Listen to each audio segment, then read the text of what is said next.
Ladies and gentlemen, welcome to the Sledgehammers in the Office podcast, where we celebrate the heavy hitters on the job site and in the office. Today, I'm joined, as usual, by MasonOxendale. How are we doing? Good. How are you? Doing all right. Tonight, we're super excited to have Mr. Mike Gibson on the show. So, welcome to the show. Hey, thanks. I'm glad you guys had me on tonight. Give me a chance to talk about what we do. Appreciate it. Cool. All right. Usually, we have the guest intro themselves, their previous work experience, stuff like that. I want to start switching it up. I kind of want to run through a quick summary of what we were able to find out in our research, and then we're going to allow you to kind of fill in the holes, and we'll pepper you with a bunch of questions along the way. Sounds good. Let's do it. So you found out all this information just creeping on the internet? Yeah, essentially. Part of it, and then part of it from conversations with Mike. So not completely full stalker, but we go pretty far down the rabbit hole. So fair enough. From what I can tell, you started working at Lowe's at a certain point, became a department manager over there, and then ended up transferring to a local HVAC and plumbing outfit here on the west side of town. And you've been there for about 18 or 19 years now? 19 years, yep. Okay. 19 years at the end of January I've been there. Nice, that's awesome. So a little bit better than Lowe's. Yeah. So, yeah, I enjoyed my time at Lowe's. My big reason for wanting to leave there was not necessarily the job, the workplace, the pay, anything like that. It was the hours. At that time, if you were in management, we had a shift, a rotation. You would be one of 3 shifts every week. So, for example, you'd go in, had to be there a couple days a week at 4:30 in the morning, a couple days a week at 11 in the morning, and then a couple days a week you didn't come in until 2 in the afternoon. So you never could get into a regular sleep cycle. And my ask of the store manager at the time was, hey, you pick the shift, mornings, mids, nights, whichever. I just want to have something consistent, and they couldn't accommodate that, so that's when I started looking. But I actually really enjoyed my time at Lowe's. It was a great company to work for, lots of opportunity to growth, but it was just hard on the family. What department were you in over there? So spent 7 years with Lowe's. I started out in Springfield, Missouri. Started out in the outdoor garden as a loader. So we had set up a little differently than a lot of Lowe's. It had a drive-through garden center. People would place their order. We'd come in, load there. It was in a farm area, agriculture area. So we were loading 400 T-posts on a trailer, 10 rolls of horse wire. So it was a drive-through garden center. Moved into the inside garden there in the winter times. Spent some time in the hardware department, and then finished. When I left, I was in the inside garden, all of the patio furniture, all that kind of stuff, and I'd gone through the assistant store manager program and was up for a promotion, but couldn't lock in something on schedule, so that's when I left. Gotcha. And then I know Lowe's and Home Depot are 2 different companies, but it's interesting for Home Depot, they make it a little more apparent where they've got the patches for how long someone's been there. You mentioned that Lowe's had a good progression that you could work through in their system. It seems that a lot of the employees that are at Lowe's or at Home Depot seem to have some of those patches where it's like, that's surprising how long for some of those people have been there. What's a big part of how they try and retain their employees and keep them going through the system? So some of my coworkers from my days when I was at the store in Surprise, there's a couple of them still there, and it's just stability. They know that if they do their job well, they're not going to come to work tomorrow and find the front doors have been chained shut and the company's gone out of business. And the retirement program when I was there, they had a great 401k. If you contributed to it, the company had very generous matches, so you could build up your savings pretty quickly through what they offered. So it affords people a good living while they're there and an opportunity to retire, like save for retirement. That's what cool. Keeps a lot of people there. Yeah, that's pretty cool, because I feel like a lot of times, or maybe it's just me, but that have this view that some of those Home Depot, Lowe's jobs almost seem like a dead-end job, but it's cool to hear that they value their employees and try and take care of them in that way. In the early days of both Lowe's and Home Depot, it was crazy how people racked up pensions because they were in the days when they offered stock options. And when I started at Lowe's 26 years ago, there were some guys that had been at Lowe's for 20 years at that time, and they were multimillionaires just because of the stock options and never made more than like $45,000 a year at the time. But the stock options were that good. So it's not the same because the growth isn't as quick as it is in those early days. But early on, yeah, people could get really good livings from those kind of companies. That's pretty cool. All right, so we went from Lowe's to then a HVAC and plumbing outfit, or are we missing anything in between? Yep. So when I left Lowe's, had a friend from church actually that was working at the company where I am. He was finishing up with college. He was going to be moving out of country to teach English. And he said, hey, he knew I was kind of wanting to find something with more stable hours. He's like, hey, you'd like the people I work for. Let me introduce you. And he set up an interview for me, and they hired me based on his referral of me. And I've been there, 19 years now. So did you come to Arizona for this job? Because you mentioned that you were in Missouri for Lowe's. Correct. Yeah, I worked at Lowe's in Springfield, Missouri. When I graduated, I had opportunities to go to either North Carolina with Lowe's or out here because they were going through their periods of expansion where they were building lots of new stores. And my wife and I just more or less flipped a quarter and said, like, it came down to those two places where I had opportunities to go, and then we picked Phoenix just on literally a quarter flip. Oh, wow. And so we ended up here. What was it? Heads or tails? Do you remember? Don't even remember. Oh, okay. Yeah, but we knew we wanted to just see someplace else outside of Missouri. Not that anything was wrong with it, but just going, hey, let's try someplace new. Yeah.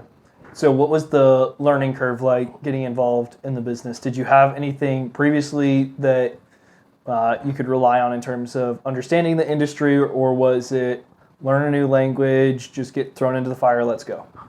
It was a complete ground up learning experience for me. I'm not unhandy. I grew up with my dad working on vehicles, working on houses. My dad had a bunch of rental houses, so I knew how to do a lot of things around the house, but we never, ever touched worked on the air conditioner. So it was completely new to me.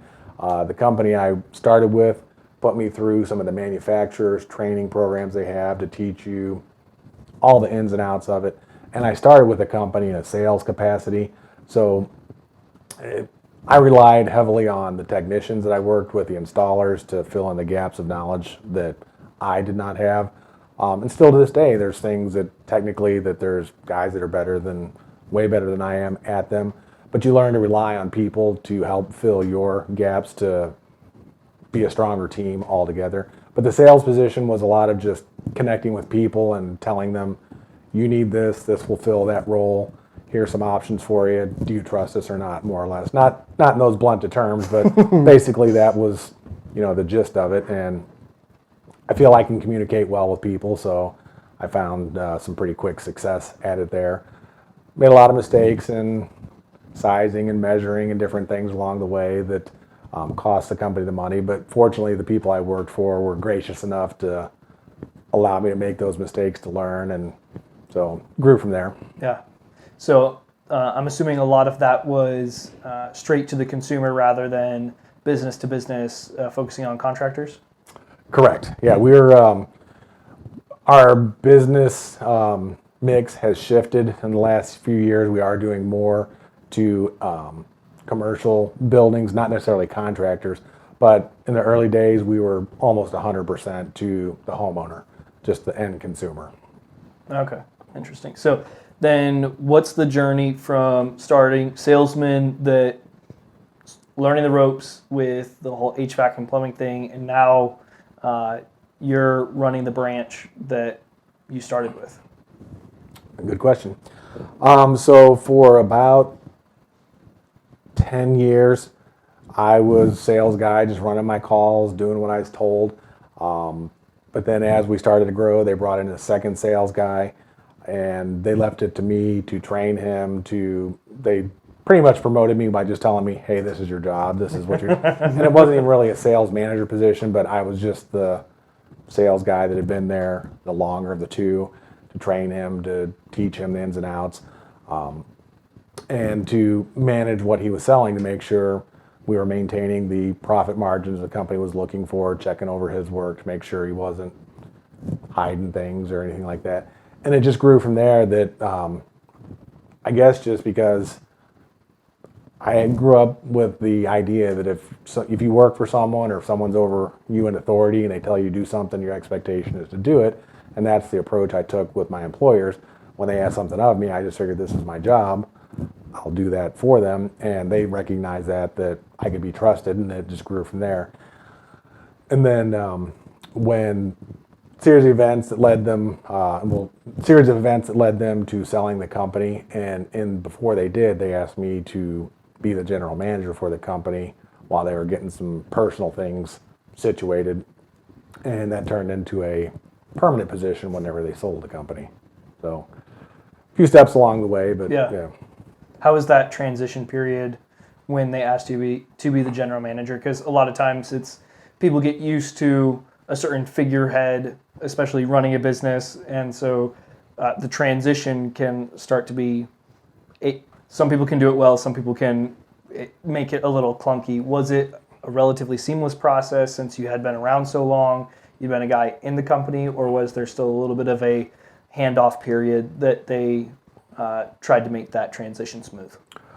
Honestly, it was not smooth because not because of any of their fault. Yeah. It's just that when you work with a group of people as a peer for 10 plus years, Yep. and now all of a sudden you're in a position of management where they are the employee that's under that management. It created some friction sometimes. And I always tried to use the rule of asking people, not telling people, but still some people receive that not well. Like, hey, you're just my coworker, you're not the boss. Right. And that was the hard. That was honestly, yeah, exactly. That was the hardest transition to make. Like, yeah, exactly. You're just the dumb sales guy. Now you're trying to tell me how to do my job. Well, Exactly. yes, somebody has to. It's not that I want to exercise power over you, but we have a job to do, and somebody has to make sure it gets done. So that was the hardest part of it, is just going from peer to manager. And most people accepted it fine, but there was a handful that didn't, that thought, I know more than you. And I'm like, well, you do. It's fine, but I still have a job to do. Yeah, because I feel like a lot of the times too, it's when you have sales and technicians or sales and product person, they butt heads, and it's more of the person actually doing the service. Yeah, you know this. The person doing the service is like, why the hell did that sales guy tell you that? Because it can't be done. And then now they've got to figure it out. So Yeah. So people who probably didn't really know you too well, where it's like, oh yeah, it's a dumb sales guy. He's running the things, crashing he's going to burn it down. Yeah, the one that created the most ripples for us was somebody who really wanted that position, and they kind of knew I didn't really want the position, but the previous owners wanted me to manage for them and passed him over, and so that created some friction. But we eventually, worked it out. Does he still work there? No, he actually left and started his own business. Oh, he did? Nice. Yeah. Did the owners did they tell you why they picked you over him? He's more attractive. I doubt that, but I think just longevity and just our core values, our core beliefs. I was very similar to them in terms of what we like. They knew I'm very conservative with my own money, and they wanted me to be conservative with managing their finances via their business. Mm-hmm. So I think they saw that I have a good grasp on finances and wanted someone who knew that, to not just all of a sudden have the bag of money and going woohoo, going hog wild to spend it. So keep things under wraps for them. Wish somebody would do that with the government. That's a whole nother story. Did they? We can come back to that in some other parts of it. How it affects the regulations affect our industry. Yeah. Did they end up asking to look at your financials when they were switching over? There was a gentleman I talked to. He was getting a position as the COO of a company, and he wasn't in the company. He was friends with the CEO. He was being brought in because of his expertise. He was like one of the subject matter experts in the field. But he was telling me that they needed to do a credit check, talk about any debts that they had. So they were doing a whole financial background on him before they were allowing any equity or a lot of the major financial decisions that he was going to be able to make. So did they ask you about that, or was it more just the relationship that you had built over time that they knew, oh, Mike does not go out there and blow a bunch of money on the weekend. He doesn't have a wife that's running up credit cards and all that stuff. Yeah, there was no dig into my financials, not a credit check or anything like that.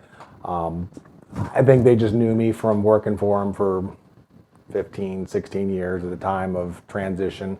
They knew I wasn't going to go out and waste their money. So no dig into my finances of that, just the previous relationship. Gotcha. And then how many people are at the branch right now? 32. Okay.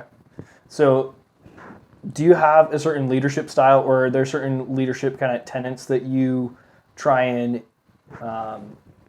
use when like you've got 32 team members, and like you said, it's not that you have the authority over them, but it's more that, hey, someone's got to be in this position and you're in that position, but at the same time you're in that leadership spot. Exactly that. So I don't look at it as I'm in authority over them. I look at it as I have the greatest responsibility of them, and I look at it as we're all a team, and I cannot do the job without them, and that I need them each to do their job.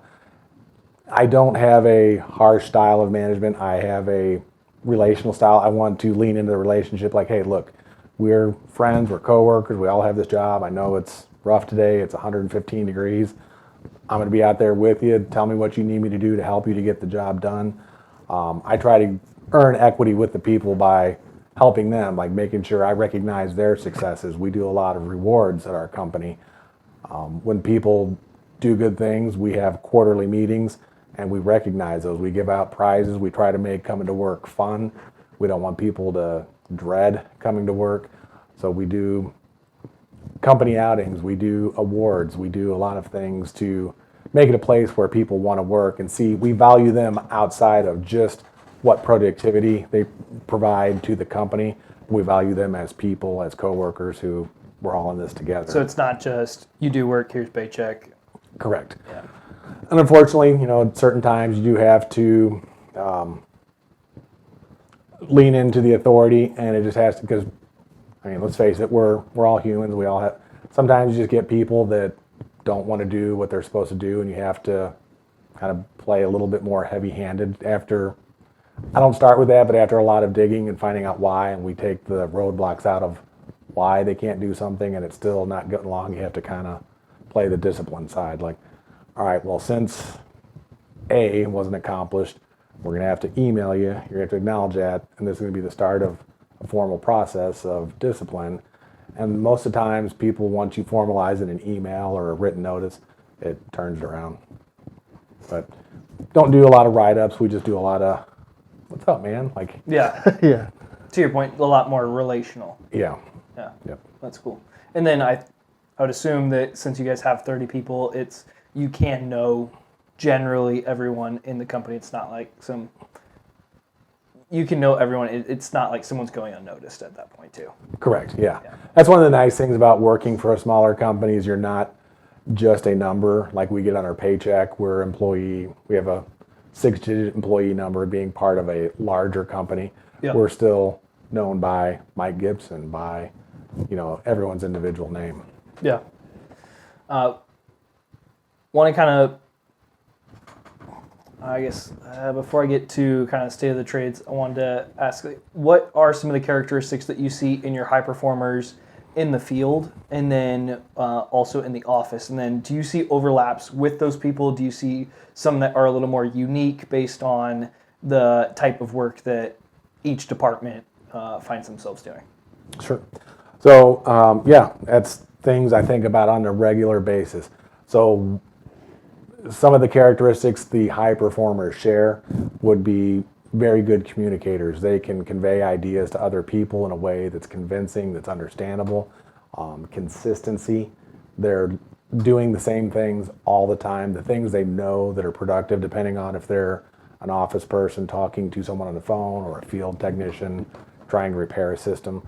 We have systems. We have flow charts for diagnosing. Is your air conditioner fan blade not turning? Check the capacitor. If the capacitor's good, you move down. So the guys that are very high performing, they're good communicators. They can convey these things to the homeowners. And we believe hugely in show, not just tell. So we don't want you to believe a report we print out for you. Come out to the air conditioner with us. We want to show you, here's our meter, here's what we're getting. So you can see the numbers. Your capacitor, look, it's rated to be 40 microfarad. We're only getting 34. I can't fake that. It's on the meter.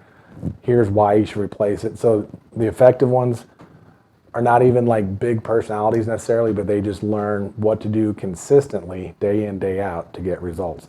Same with our office staff, the people who have processes. They know how to schedule a call quickly. Like they have checklists they go through to get the information that's needed. They can get it taken care of. They can get the technician routed. It's communication, consistency, integrity, doing what's right every time. We have had 10 years ago somebody who was very successful at selling, but he was not honest. And it took a while for that to come out, and we started getting the same complaints, and we started digging into it. He was lying to the customer. So we expect high levels of integrity out of everyone. We don't want a reputation to be made about the company that we're deceiving people, because reality is when you're in the trade, people are already distrustful of you because of a previous experience. So we have to work that much harder to earn their trust. And once we have it, we want to do everything we can to keep it. Now, I'm not always going to be the price you want. We get people mad at us because of that. But I promise you it will be exactly what we said we'll deliver for whatever the price is. And so consistency, integrity, those are the attributes of our highest performers. Do you feel like the communication is heavier for the top performers in the field rather than the admin people, or do you feel like that is still something that is heavily required regardless? Either way, it's going to be a heavy requirement for them, because the office people are the first point of contact for a majority, like probably 99% of our customers. Gotcha. So we have to be able on the phone to be able to explain to our customers what the process is, what's expected. And a lot of our business is based on people having a service plan with us. And a lot of times people just call up, hey, I know I need to have something like this. And for our office staff to be able to communicate to the homeowner what we'll do for them on a regular basis, why the price is what it is, to justify that price and get the people to say, yeah, let's do that. So they have to be very good at answering questions, being patient, because people, I mean, think of you when you're buying something new that you're unfamiliar with. Even if someone's answering that question for you, you're trying to absorb so much data, so you have to be willing to just be patient and listen to what the customer's asking, even if they ask it 2 or 3 times, because it just didn't stick for whatever reason. So yeah, communication's a must across, like at every level. Cool. Did want to ask what your perspective is kind of on the state of the trades. You've got Micro out there talking about how there's over 100,000 jobs that need to be filled in the trades. There's people who, like, even just that I run into, talking about how you can't hire anybody inside of the trades. It's very difficult in terms of finding anyone new. There's not a lot of young people coming into it. Is that, I guess the question would be, is that your experience? What has your experience been with hiring and retaining talent? And maybe I'll even add to that training guys as they come in. And then something that we could visit at the end would be, and we don't need to talk about exact numbers, but how do you see the compensation in the trades? And I'll set the table real quickly for that one. Is when I started out in the trades, I thought the ceiling for someone in the trades who was not an owner looked to me like it was $60,000 a year. Now, this is about a decade ago, but like that seemed to be, like, in my mind, I had this idea that that's where everyone could cap out. Unless you're an owner, as an owner, you could make over 6 figures, but if you weren't, it was 60. And I've come to find out that that is not the case. There's a lot of positions that can go above 60 grand into the six figures, even not as an owner. So I guess we'll take that's a So lot. break it down into a few pieces. Yeah. So if we're going back to 2021, 2022, we were having a very, very difficult time finding candidates to work. People, it was just like people in general did not want to work, whether it was a field or office position. Just the workforce in general was very anemic. We were struggling horribly to find people. 22, 23, we went to a RSI, the refrigeration school. We went to their career fairs to look for people. We hired a couple of guys. Both of them are still with us, both of them doing very well. But from those two initial guys, they all had friends that were going through school or going to go to school. And from their referrals, like, hey, we really like where we work, come check us out. And so we've been able to hire, I can't do quick tally, probably 7 or 8 guys over the last year that were just friends of those guys. And then we continue to go back to that trade school for every career fair. We'll always take one of the guys with us that's from there, and they can be, their testimony is of what we are is way better than anything I can say, because everybody at the career fair, according to them, is the best place to work. Yep. But when you hear it from a technician that just graduated the year before and saying, hey man, it's great, like doing this, I'm getting paid this, I've got these opportunities, that's very attractive to the young person going through the trade school.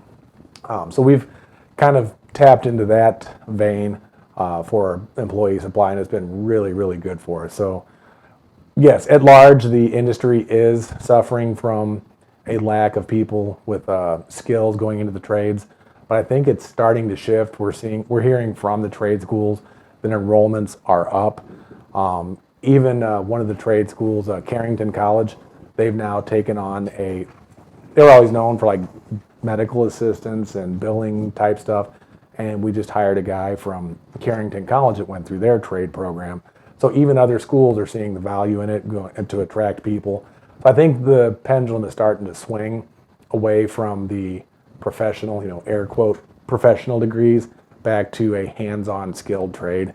Do you think we also have some squeaky wheels who are complaining about not being able to hire people as well? Because it seems just even from that you guys were able to find an avenue to start hiring people, and you said it was like 7 of the people, and if you've got 32 people working for you, then, or at that branch, like that's a significant amount of people that you've got employed through that avenue. So do you think then there's people who maybe don't have that problem because they know where to look, but then you've got other people who don't know where to look and just are raising hell about there's no one to hire? Yeah, I'd say that's fair. I was one of the people complaining there's no one to hire until we found this venue to meet candidates who are at a base level qualified to enter into the industry. So when they get through school, they have the basic skills needed. They know how to braze. They know what the refrigeration cycle is. They know all the technical stuff. They're not experts at it, but we don't have to explain to them on day one, this is an air conditioner. They know those basic things, and that helps tremendously. And those guys, some of them were going through school when we hired them, and they were going out and running just maintenance calls. So that was reinforcing what they've learned while they were learning it, and they've just excelled. They've just slungshot past some of the other guys that have been there for a while in terms of skill and proficiency, because they had the learning and the hands-on going together to develop their skills. Yeah. So you asked About the compensation as well. compensation. So starting out, compensation, if you've been through a trade school, you're not going to be rich that first year, most likely. But a guy can, his first year out of school, make $40,000. So not huge, but as you develop your skills, that money, the amount you make, comes up quickly as we can put on more difficult assignments on you. We've got technicians that have been with us for 10 years. One of them, he's making mid 6 figures. So you've got guys like all over, like he's very good at communicating. He's very good at offering people solutions for their problems. He's very good at just telling people bluntly, this is what you should do. He's not mean about it, but he's just like, he doesn't, mince words with them. Just going back to the communication, he's very Correct. Gets the point across well. But you can be the greatest communicator, and if you don't know what you're doing, that's all for naught. So you have to have both parts of the puzzle to be a successful technician. You have to be very confident. You can't be guessing at it and saying, well, I think we should change this part, because then people are going to see that very quickly. So you definitely have to work on your skill sets to... I hate that. I think when I need something fixed, if somebody says, well, yeah, I think it's... Well, I don't want to know things. I want you to figure it out. Right, exactly. And those people, like, yeah, when I get somebody like that, I'm like, all right, yeah, this guy's he's making the big bucks at this company because he knows exactly what he's doing. Yep. Yeah, you get the guy that knows what he's doing. You'll get the job done faster. You'll be satisfied because we're not going to have to go back because we're guessing at it. But that comes at a price, and people are. There's two camps. I mean, people who are willing to pay and see the value in that and see the value in the skills, versus we get a lot of customers like, well, I can buy that part myself, but do you have the tools to know what to do and the know-how to do it without killing yourself or breaking the machine? You're right, you can, but it's no secret we're in business to earn a living and to make a profit. So you're right, sir. Yeah, I mean, I'm that guy too where, like, I'll try something to try to do it myself. But if I find somebody that knows what they're doing and is good at it and I have a great experience with it, I don't care if I could do it, it would take me way longer, I'll pay the money. Because I know that the service that I'm getting, that he's going to get it done the first time. So I just think you guys go about it the right way, which makes your job a little easier too. Yep. And so a lot of people, if they've never purchased an air conditioner or had service from a high quality company, they think that it's just about hot air, cold air, but there's so much more to it. There's air quality issues that one of the things I really like about our job is that we genuinely are improving people's lives. We get people all the time that tell us, I have allergies, I have breathing problems, emphysema, and we have products that we can add to their system that will, like PCOs, your photocatalytic oxidizers, you can put those in the ductwork, and there's UV lights that will kill bacteria, mold, all those nasty things you don't want to breathe. And we're improving people's lives, and we get to earn a living by helping other people get a better quality of life. So we can keep them comfortable, we can keep their air cleaner. I always tell our plumbers that, plumbers are considered kind of a dirty job, but I don't know whose quote it is, but it's not mine. But plumbers have saved more lives than doctors, because if you look worldwide, all of the diseases that come from dirty, contaminated water, and what plumbers can do, and we provide water filtration so you can get better quality water. We live in Arizona, we know our water has a lot of calcium and lime in it. It has a lot of chlorine in it, so we can filter your water, so we can actually help people live a healthier, better life. So that's what I enjoy about the job, is we're not just in business, but we're actually helping people with their lives, their comfort, their enjoyment, their longevity, and we get to earn a living doing that. I enjoy the nerd stuff at times. So like when people start going into like the minutia about it, if it's the UV stuff or even just the filtration, understanding like, hey, the sanitation part of plumbing is huge for health, and be able to break it down for people like, personally, I love it, but I think as well, to your point, one of the things for public perspective of the trades that gets lost is people think that someone's just showing up to do a service for them, not understanding the totality of what is available inside of that. Mm-hmm. So I feel like the communication, even for anyone inside of the trades, becomes an even bigger deal, just to let the customer know, like, hey, it's not just cold air, hot air, like you said. There's a lot more to this, and that the way that the system works, the way that all these things, and then the options they have inside of it. Because there's the basic all the way up to some of the higher end units that you can get, along with just how even some of the building materials have changed. Like, so much of it has been the same over the last couple decades, but how, like, when you go pull apart a 50s house compared to something that's built in the 2000s, you're like, oh, we've got some differences here, and Sure. Yeah. usually for the better. But Right.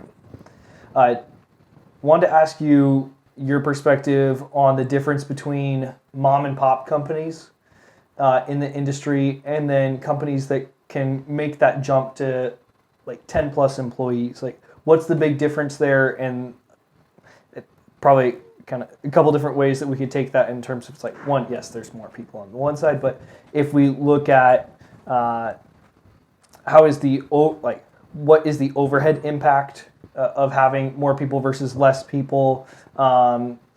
What's the quality that can be provided in there? Just what is your experience in comparing the mom and pop to a larger outfit that might be out there? Well, it's a pretty broad spectrum. So, well, when I started with the company, we were a small company, probably 10 people total. So they'd kind of gone through that startup period and had started growing. But I would say the biggest thing that gets people from being a small company to a large company is having processes. So if you're every call trying to figure out how we're going to handle this, then you're going to be spending so much of your energy just doing that. But if you already have processes in place, you don't have to spend mental energy trying to figure out how you're going to handle this situation, that situation, but you're using your energy to actually perform the solution. And process would be even how do you keep your customer? So in the air conditioning world, that's through maintenance plans. You have customers that get maintenance agreements with you. So you're seeing that customer every 6 months. And the process in that would be, how do you get your customer to agree that there's value in that for them to see you every 6 months, and you show them through different charts, different things of what keeping a system tuned up will do to the operating cost versus not tuning up. So there is a expenditure of money to keep it tuned up, but you get that back in net savings on the operating cost of that. So having processes in place, marketing, there's companies in the area that are younger than where I work, and they've grown way bigger. Social media is a big influence on that. Where I work, the previous owners came from a generation when social media wasn't used, it was new. They never really adapted to that. Some of these newer companies that are great marketers through social media, they've just grown exponentially. So there's a lot of factors to that. And I did not start the business, so I don't know some of the struggles of the early days, how to go from just me to getting an employee to 2 to 3. But in terms of overhead, as you grow, it definitely does impact your overhead. Your costs are going to go up. More vehicles, more fuel, more chance for non-productive hours, having to manage. So, and it's all process, having clearly defined policies. What do you do? Like, when do you, even the simple things like, when do you punch in? Is it when you leave the driveway, or is it when you get, because you're in a company vehicle, is it when you leave the driveway, or is it when you get to the customer's house? Having all these things very well defined, so that way there's nobody saying, I didn't know that. So you can manage through processes. If you're just trying to create the rules as you go on a day-to-day basis, you're going to be frustrated. Your employees are going to be frustrated. So you have to prepare for growth. You have to get policies, procedures in place to be a 100-person company, even when you're 5 or 6 people, because then you just slot in the next person and do an orientation. Here's what it is. Here's what we expect. Here's the process. Put them with somebody that's really good in the company. Here's how we do it. Train them, replicate it. So having really strong processes is key. And then marketing, knowing who your consumer is. We've done extremely well through the years just through the word of mouth. We put an air conditioner in for little Mrs. Smith, and she's very happy with what we've done, and she tells her neighbor, Mrs. Jones, and so on. It moves down the block. So that was kind of our growth strategy, was just the referrals. We leaned heavily into that through incentivizing our customers to refer us, and just doing a great job for them. So people wanted to tell us. when people like you, they want to help you. So if they feel like you've done something really good for them, they want to reward you. It's just a natural instinct. They want to reward you by bringing you more business. It's a reward mechanism for them as well. Just hey, look what I did for you. Like, I returned a favor. So people want to help you grow your business. Is there any savings, or is there a competitive advantage you guys can have over a smaller company depending upon the quantity that you guys might be ordering material or parts from suppliers, that it's just based on volume or anything like that? Oh, absolutely. So even before we were part of a larger private equity group, just based on our volume, after being in business for 30 years, the manufacturers all have tiered pricing volumes. We were at the best tier, so we could buy these systems at a lower cost than the small mom and pop. We were a mid-size and maintain profitability and come in at equal to or maybe even less than them, just based on our tiered volume. So as you grow, there are definite advantages to volume. Even now that we are part of a larger private equity group, we get even better pricing than that. So in the Phoenix market and nationally, but I know more about Phoenix, the way of the small mom and pop is becoming more difficult. It's not extinct, because you're always going to have people that figure out how in their little niche to succeed through their circle of influence, but it's becoming more difficult. A lot of the big name companies you've heard of for a long time that were privately owned, from a husband and wife that started it 20, 30 years ago, have since been bought out and are now being managed by large equity firms from wherever. So that's forcing the really small guy out, or it's making them get really, really good at managing everything, making them just sharp as can be to stay afloat. We see a lot of companies now, they don't have an office, they're not renting storefront, they're working out of their house. They have a virtual office to try to cut expenses to stay competitive, but that limits them somewhat, I think, not having, a place of business that a consumer can go to that they feel like maybe they're going to be here today, gone tomorrow in our world, because warranty is a big part of our business, making sure we're there to take care of the system after it's installed. And if I have to go to your front door, that's kind of weird, versus if I go to your office, that's a normal thing. So yeah, in the world of mom and pop versus the private equity, it's definitely, things have changed. It's definitely going in favor of the large company buying up the small own, but there's still a market to carve out for somebody who has the initiative and the drive and know how to do so. I feel like that's a good segue, because we have a whole section of notes on the private equity side that I really want to jump into. So in the last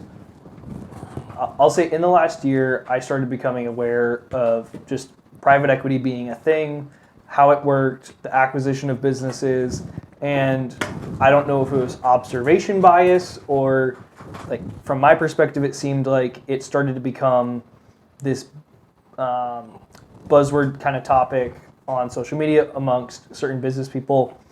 But what has been the pace with the private equity acquisitions of companies inside the trades that you've been aware of, even just locally for the greater Phoenix area? Is it been like consistent over the last decade, where they've kind of been grabbing up one or two over the years, and then we arrive at a point where a lot of them are now owned by private equity just because they've had that long enough time horizon? Or has it been accelerated recently, where a lot of these firms are starting to say, all right, yeah, we understand what we're doing now, get in there, find the stuff that's profitable, and start buying it up?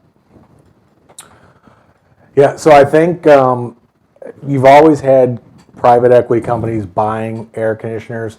One of the major manufacturers got into buying up mom and pop air conditioners back in the 80s.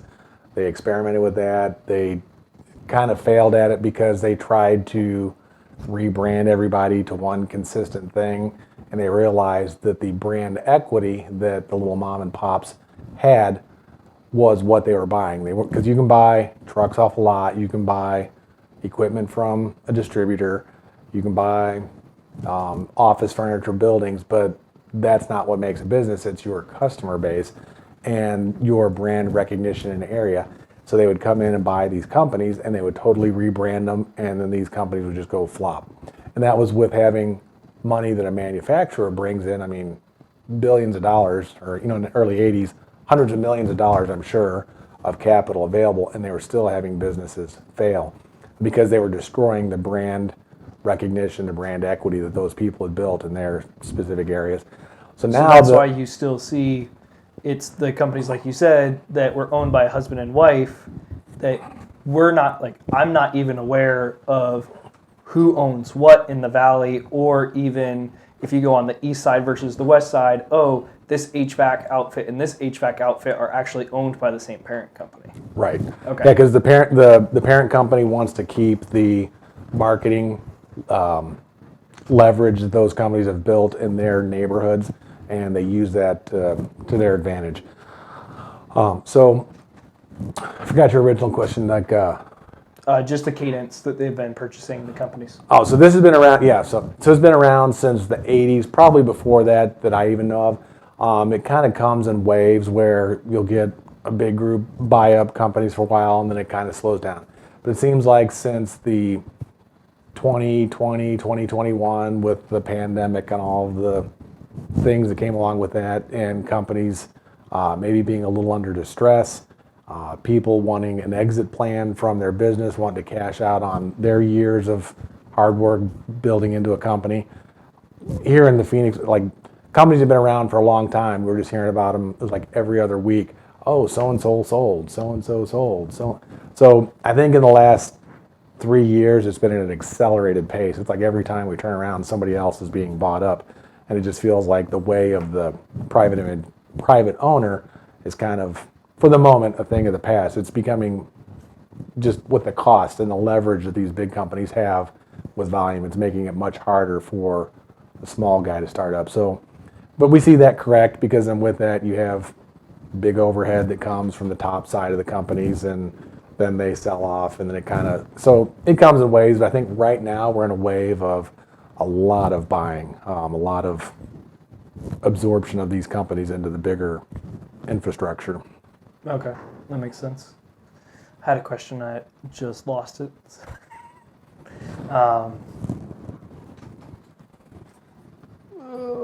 Probably just have to move on because that one's not going to come back. What is the relationship like with the private equity companies in terms of, before that one I remembered it. Are you aware if a lot of these sales have NDAs attached to them in terms of just, are people allowed to disclose details? Like if we've got 1, 2, 3 HVAC in one part of town and they get bought out by a private equity firm, does the private equity firm usually have an NDA to where they can't go out there and say, we sold our company for $5 million, and then ABC HVAC sells theirs and they're like, well, we got 6.2, and or do they like to keep people, or are you even aware if they like to keep people quiet in terms of, hey, we're going to do a deal together, it's going to be a great exit for you, congratulations on building a great company, we appreciate this deal, but we need you not to really tell anyone what the final details were. So unfortunately, I wasn't ever part of those negotiations. But there's no word circulating in terms of sale prices. So a couple of the people that were former owners that I've been friends with for years, they've told me what they got for their companies. Others have not. So I don't know if there's official NDAs and they've just broke. So they've never said whether they are or not. I don't know. And we're going to name all of them now. Right. No, so yeah, I don't really know the answer to that because I wasn't a former owner, but I would imagine there is some kind of, they do have non-competes put in place. You can't turn around and go up and start another air conditioning company after you sell yours for a period of 5 years. They even had me sign a non-compete as a general manager that when the company sold, because I was left in place as the GM, that I couldn't even go out, basically I couldn't go out and get another job in the air conditioning industry, and I just said, no, I'm not signing it. You have to, and then they reduced it down to, well, if you do quit, you can't recruit people from your place of employment that you've, spent time with, all these years. I was like, that's fair because I don't have intentions to go, but I didn't want to be cut off from being able to work in the industry that I knew if, for whatever reason, it didn't work out. So, one thing for people, they do have to stand up for themselves and not just be pushed around by a big corporation as well. Yeah. They're basically trying to say, I couldn't work in the air conditioning industry in any capacity if I quit. Indefinitely.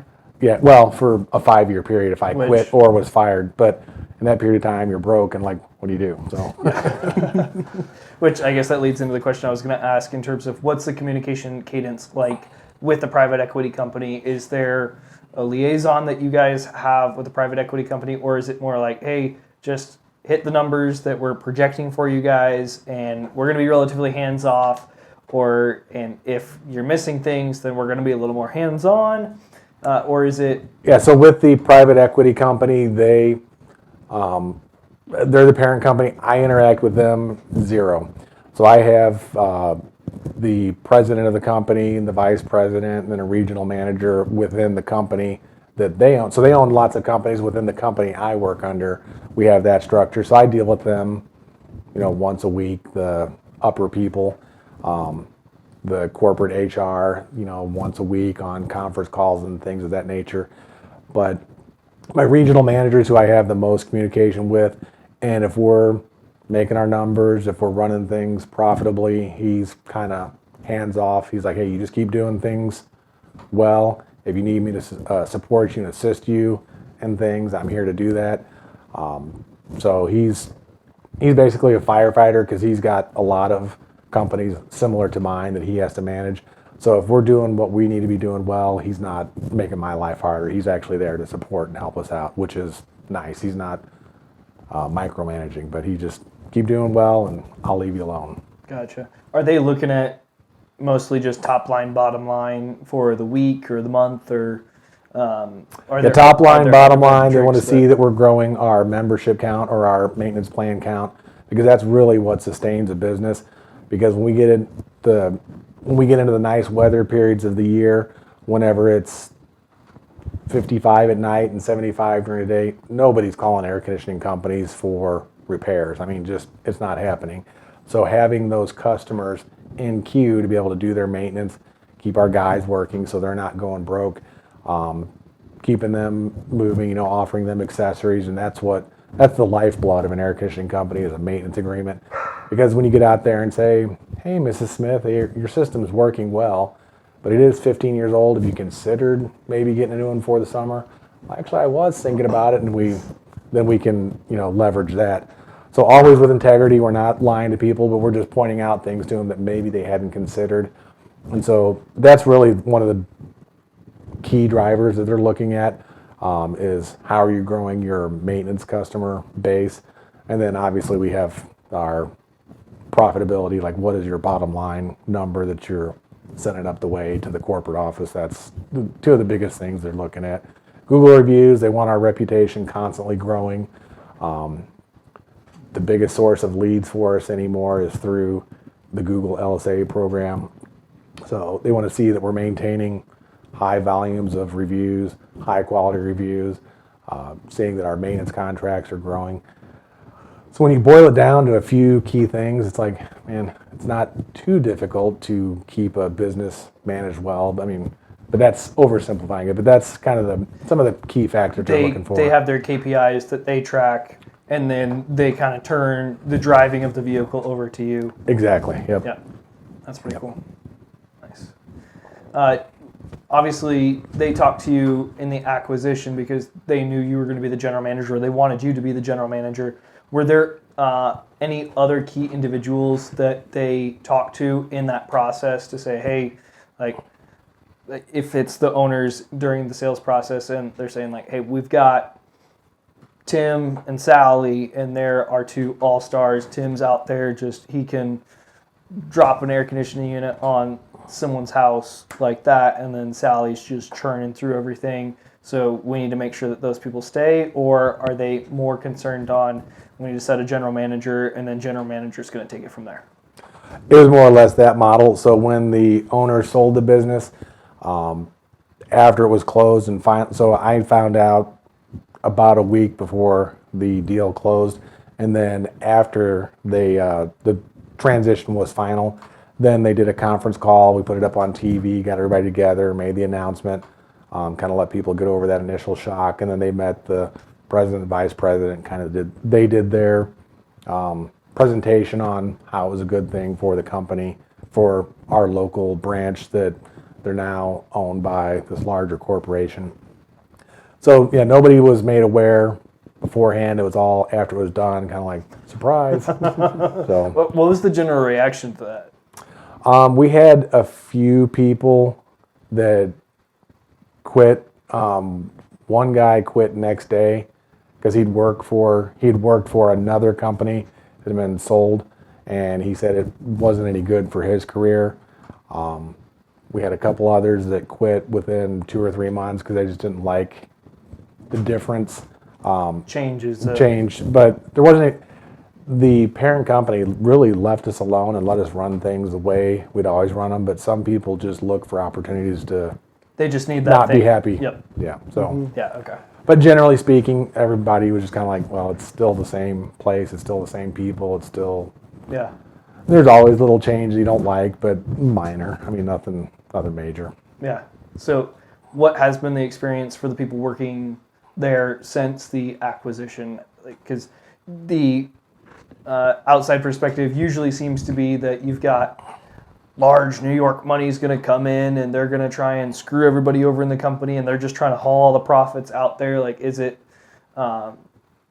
Quite the opposite, actually.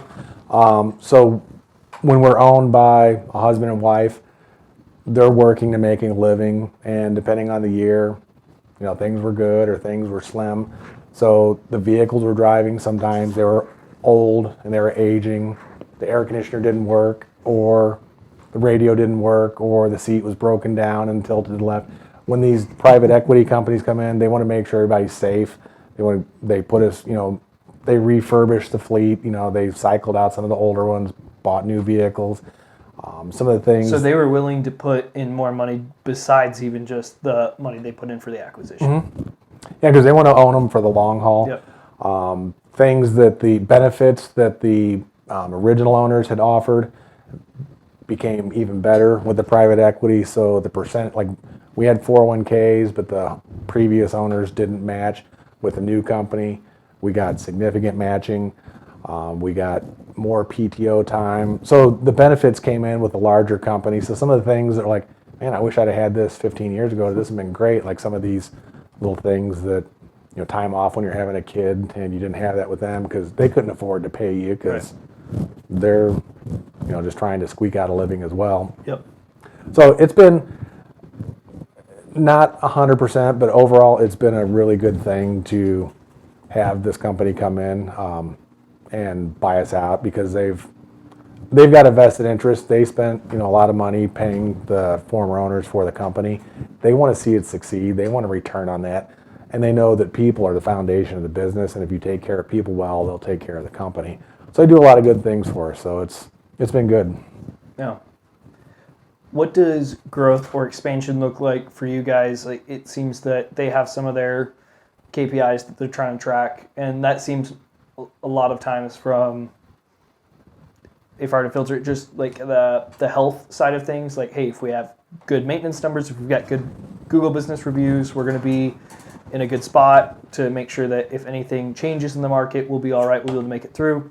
But do they have even plans for you guys to say, hey, you're a 32-person team right now doing X amount of dollars a year at this profitability. We're trying to see you guys get to 50, 60, 40 even by X date doing this amount of revenue with this profitability? Or are they not as on top of that? Do you even have a direction that you're trying to say, hey, I'm the general manager, I'm trying to steward this thing. How do I even just look forward with the growth and the expansion in the next few years? Yep. So they don't really put a people goal on how big they want you to be. They have revenue goals. So your top, like you're saying, your top line, and they talk in terms of EBITDA, your earnings before interest and depreciation. So they've upped our goals there, And now it's up to us to figure out, can we achieve that with the current staff, or do we need to add people? And you don't want to add people prior to having the business. So you're in a trade type business, you're always running kind of on the ragged edge, like going, okay, I don't want to hire the next guy and then short the current employees of hours and opportunities to make a living. So you always have to have like some guys that are willing to run some overtime, run some late nights until like, okay, this is consistent. We've got to add another guy. So that's kind of how we operate, is like, all right, if we're operating with our current roster of technicians and we've got 12 guys and they're consistently getting overtime, like week in, week out, all right, we need to add a 13th or a 14th guy. Now we're met with other challenges just from the world at large. We're at that point now, but we're having a hard time sourcing vehicles for what we need. So we've got vehicles ordered and we can't hire the next guy till we get the vehicle. So it's not always a formula. If you do A plus B, you'll get C. It's, Right. well, you've got this other variable that's kind of coming at you to challenge you. So just like with everything in life, you have to learn how to adapt and work with it and adjust your plan. But in terms of growth, yeah, the parent company definitely has plans for growth. They want to see an increasing return on their money year over year. So they raise our revenue goals and our percentage of profit year over year. And it's for you to figure out how, as a general manager, how to achieve that. They do have marketing people in place, and you can say, look, if you want me to get there, I got to have leads. What can we do here? What can we spend? How can we do that? So they definitely work with you. It's not just Figure it out. figure it out. It's, we've got resources to help you figure it out. You just have to be able to tell them, this is working really well for us. How can we enhance that? How can we leverage some other things that maybe we're not thinking of? So they have tons of resources to be able to do that. So there's lots of room for growth and ways to get there. Gotcha. I didn't put this one in the notes, but I did want to ask, how does your relationship with Christ even influence how you process being the general manager at this location, or even just how you carry out the day-to-day, but even the long-term goal inside that business specifically? That's a great question. So, I mean, really, that's how I start every day, is like, how can I impact the kingdom of Christ at my place of work? Especially in a world where there's a lot of things being pushed at us in the workplace by the employer that is contrary to the kingdom of Christ. I look at it as saying, like in the Old Testament, when the Hebrew boys were taken to Babylon, they were under the rule of people who weren't aligned with God, but yet they still existed, they still thrived. How were they glorifying God in that situation? I figure out, how can I do that? And it's through relationships. There's a lot of the guys that I work with that are young men. They're in their early 20s. They grew up in broken homes, maybe never knew their dad. So they never had a male figure to be a positive role for them necessarily.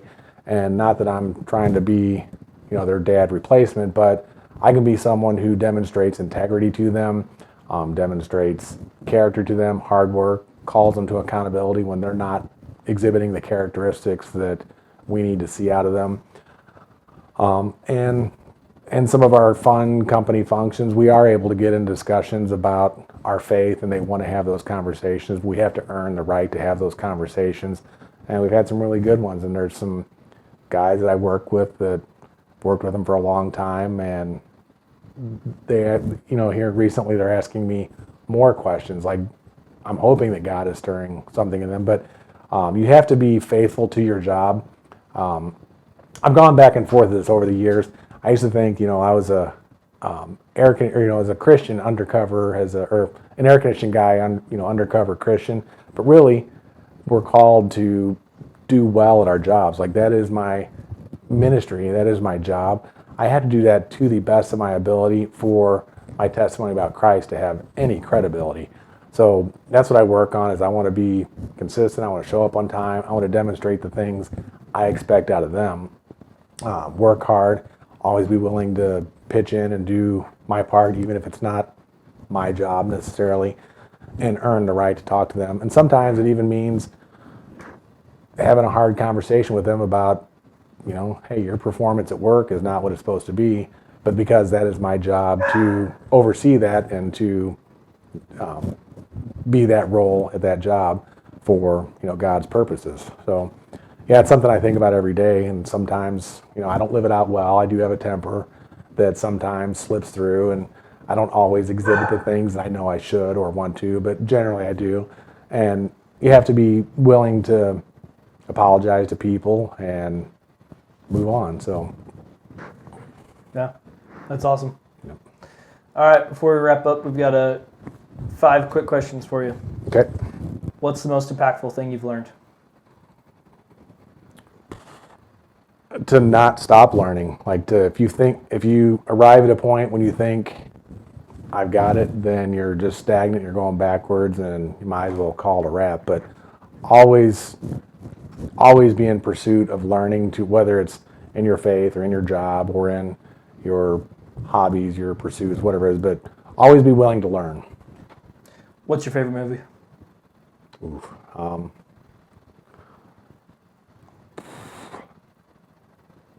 Orange County with Jack Black and Colin Hanks. It's just stupid, silly humor. Yeah.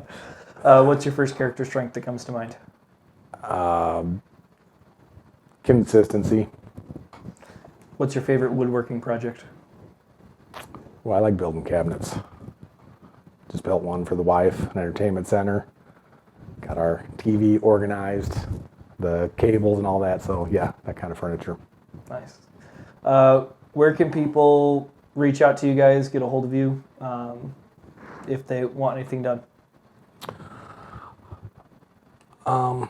We could skip that part also if you want. Yeah, just because of Well, like the last question was where can they follow you at? But you said you don't have any social media, so I'm a dinosaur. wing that. I'm a dinosaur. I don't have any social media, so you can't find me. all right. Maybe LinkedIn. I think I've got a LinkedIn profile. Listen to the I found your LinkedIn and it Listen to hasn't the been updated in a minute. Is all I'll say. Listen to the podcast. So See if you can piece it together, and then write down in the comments who you think he works for. Because we will cut I wrote down the time that Okay. he slipped up. Yep. Yeah. Cool. Which I'm surprised. That was one time. Yeah. That's impressive. Thank you. Usually we try not to swear on the podcast and slips up like 5 times an episode. So Half the time I don't even realize it. Well, in That's the the funny trade, thing. in the trade, that's not even a cuss word. yeah. There's one episode we got done and we're halfway through and I think he's dropped the F-bomb like 3 times and he's like, dang it, that was my first one. I'm like, no, it wasn't. He's like, oh, okay. Moving on. Yeah. Cool. Mike, thanks for being on the podcast. Appreciate you guys having me out. Yeah, absolutely. Thanks, Mike. Thank you to everyone for listening. Until next time, I hope your hammer stays accurate, your Wi-Fi fast, and your work blessed. See you, everybody. Usually you put my name on there if I'm supposed to say it. Yeah. I'm like Ron Burgundy. You gotta put my name on there, then I'll say it.